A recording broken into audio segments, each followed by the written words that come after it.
I was standing at the ship's buffet table, enjoying my morning coffee, when my grandson Oliver suddenly grabbed my arm.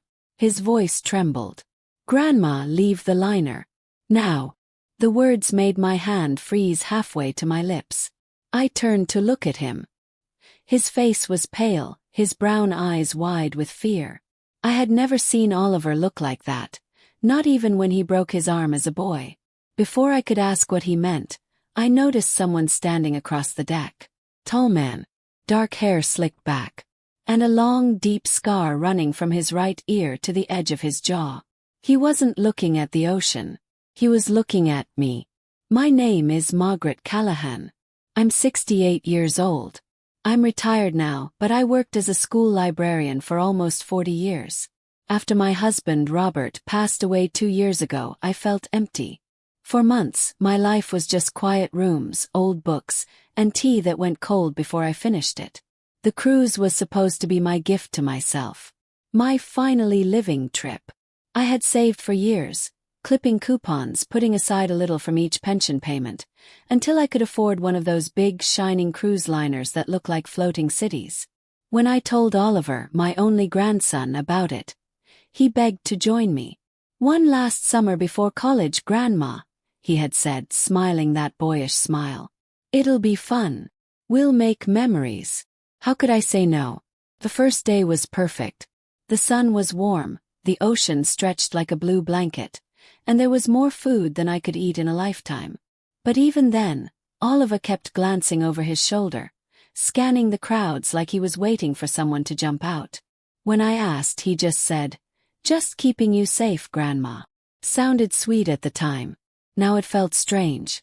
On the second day, I noticed the tall man with the scar for the first time.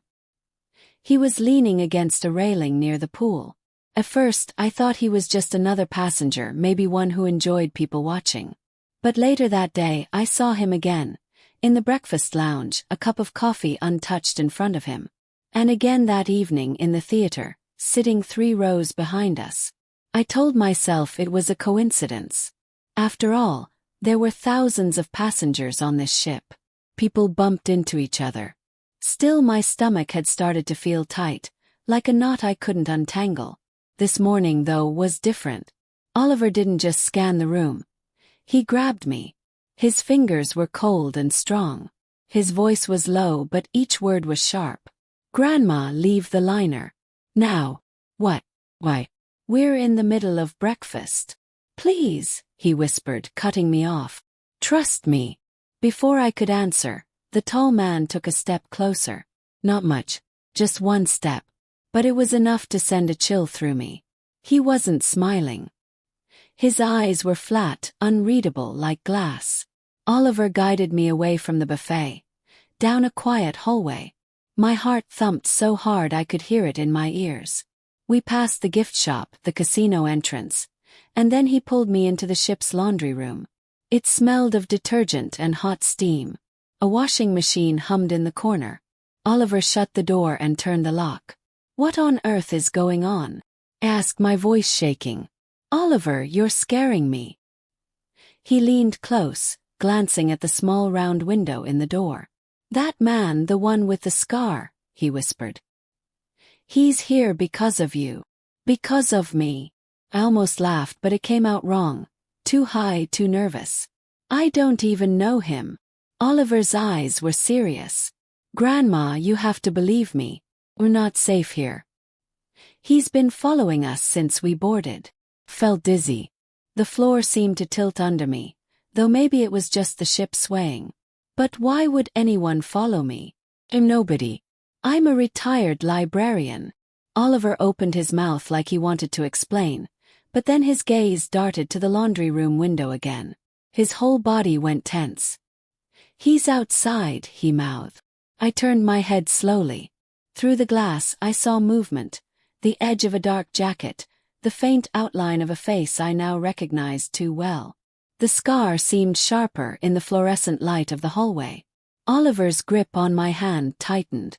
"We need to go back to the cabin. But we can't go through the main hall." My mouth was dry. "Why not?"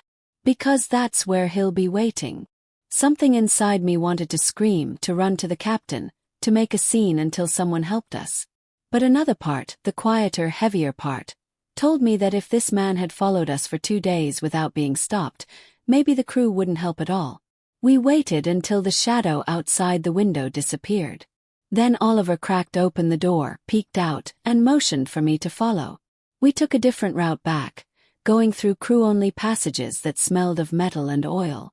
When we finally reached our cabin, I sank onto the bed, my legs trembling. Oliver shut the curtains and sat opposite me. "You need to stay inside unless I'm with you," he said firmly.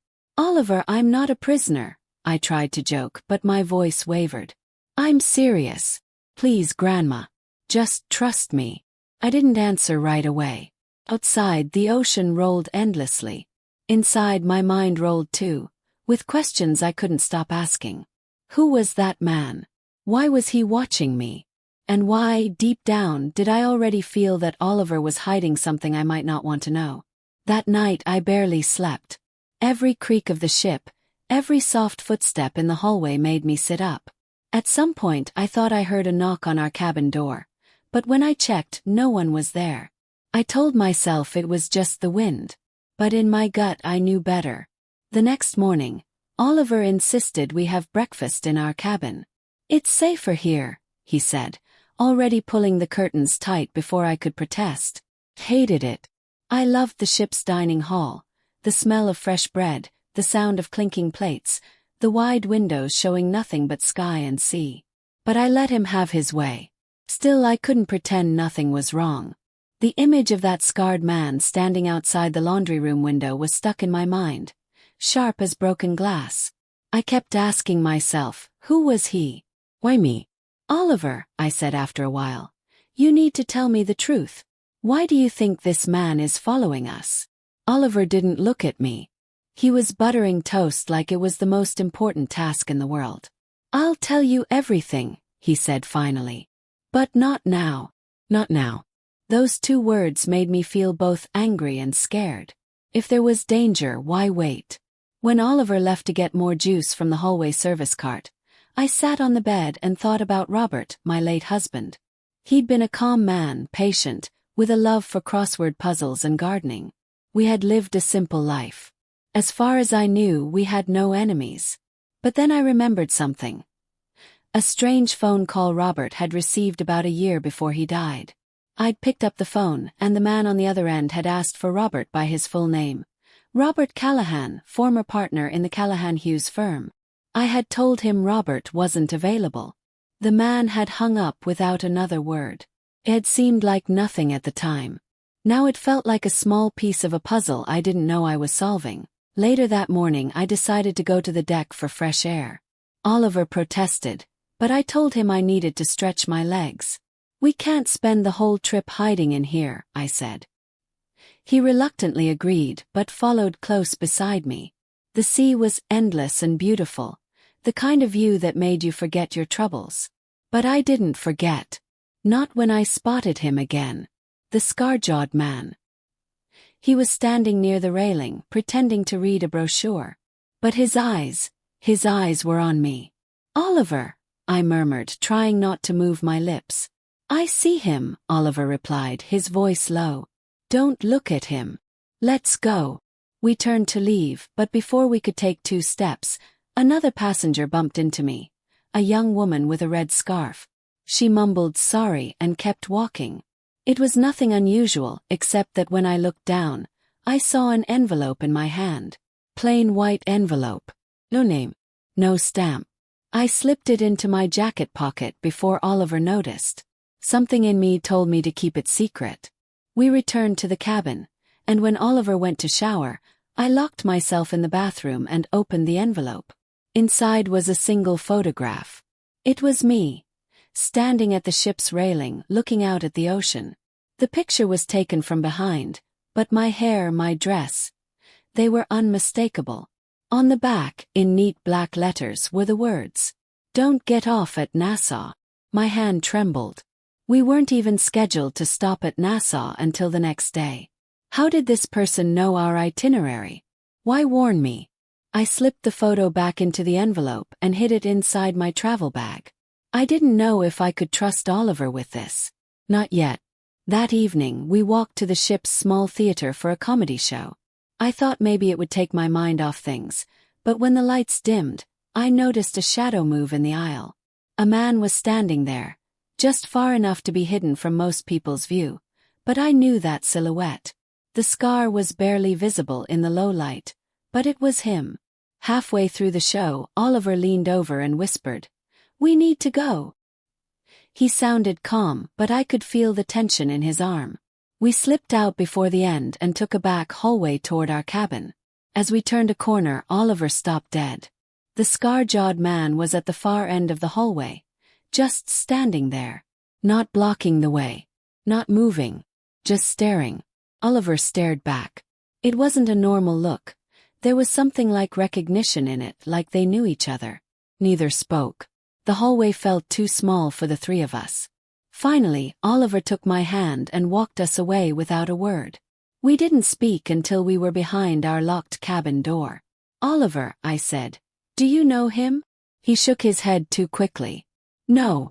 But I didn't believe him. That night, sleep refused to come. Around midnight, I heard soft footsteps outside our door, slow and measured, like someone walking past, then stopping. I held my breath. The shadow of feet appeared under the crack of the door. They stayed there for what felt like a full minute. Then they moved away. I wanted to wake Oliver, but something in me stopped. If I was going to understand what was happening, I needed to keep my eyes open. And maybe keep a secret or two of my own. I didn't know it yet, but the next day would bring answers, and even more danger. The morning began with an announcement over the ship's speakers. "Attention, passengers. Due to minor engine trouble, we will be docking early at Nassau for maintenance." The captain's calm voice was meant to be reassuring, but the moment the words "dock early at Nassau" came through, I froze. My mind went straight to the envelope hidden in my bag. The warning, "Don't get off at Nassau." Before I could process it, Oliver burst into the cabin, his hair messy, his eyes wide. "Grandma, pack your things. We need to get off this ship before the crowd." His urgency made my skin prickle. "Why? We're not even supposed to stop here." "It doesn't matter. We can't stay on board." He started shoving my clothes into my suitcase. His hands were shaking. I stepped back. "Oliver, you're scaring me. Tell me why." He paused for only a second before saying, "I can't. Not here." Then he yanked the zipper closed. "Come on." We left the cabin, heading toward the gangway with the flow of passengers. The morning sun was bright, the air thick with the smell of salt. I tried to blend in, to look like just another tourist excited for an early port day. But my heart was beating too fast. Halfway to the exit, I saw him. The scar-jawed man. Standing at the bottom of the ramp, blocking the path like he owned it. His lips curved into a slow, cold smile when he saw me. "Mrs. Callahan," he said, his voice smooth and deep. "I believe you have something that belongs to my employer." I didn't reply. My throat was dry. Oliver stepped in front of me, his shoulders squared. "We don't have anything. Move." The man's smile didn't change. "Young man, this isn't your fight. But if you want to keep your grandmother breathing, I suggest you hand it over." Before I could ask what it was, Oliver grabbed my wrist and pulled me back into the crowd. We ducked between a group of loud tourists and ran in the opposite direction of the gangway. We didn't stop until we were deep inside the ship, in one of the narrow crew hallways where the air smelled faintly of oil and metal. My chest burned from running. "Oliver," I gasped. "What is going on? What is he talking about?" Oliver pressed his back to the wall and closed his eyes for a second. When he opened them, there was no hesitation. "Grandma, there's something I need to tell you. But you're not going to like it." I swallowed hard. "Tell me." He glanced around, making sure we were alone. Before Grandpa died, he had money. A lot of money. Not from his teaching job, not from the house. From something else. He put it in offshore accounts. My mouth opened but no sound came out. "Offshore accounts." "Yes. Hidden money. Millions. He never told you because he didn't want you involved. But when he died, some very bad people thought you knew where the accounts were and how to access them. I think the man with the scar works for them. My knees felt weak. I leaned against the wall. That's ridiculous. I know nothing about any of this. I know. But they don't believe that. They think Grandpa left you the codes. A shiver ran through me. And you? How do you know all this? Oliver's jaw tightened. Because Grandpa told me before he died.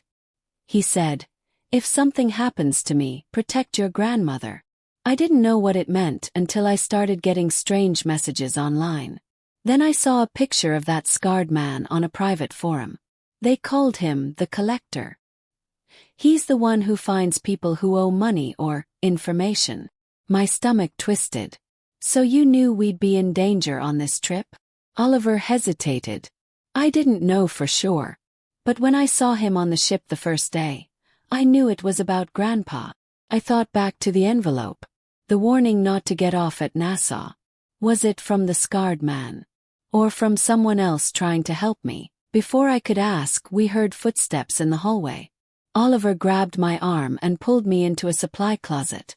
We stood in the dark, barely breathing, as the footsteps grew louder. Then stopped right outside. Through the thin door, I heard the scarred man's voice. Search the cabins. She's on board. She's not leaving without what we came for. The footsteps moved away. Oliver leaned close to my ear. We can't go back to our cabin. They'll be watching it. Then where do we go? I whispered. Somewhere they won't think to look.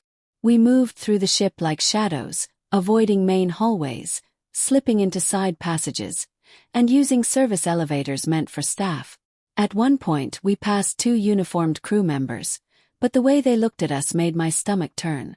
There was no surprise, no confusion, just silence. Oliver, I said softly, do you think the crew is helping him? I don't know, he said, his voice tight.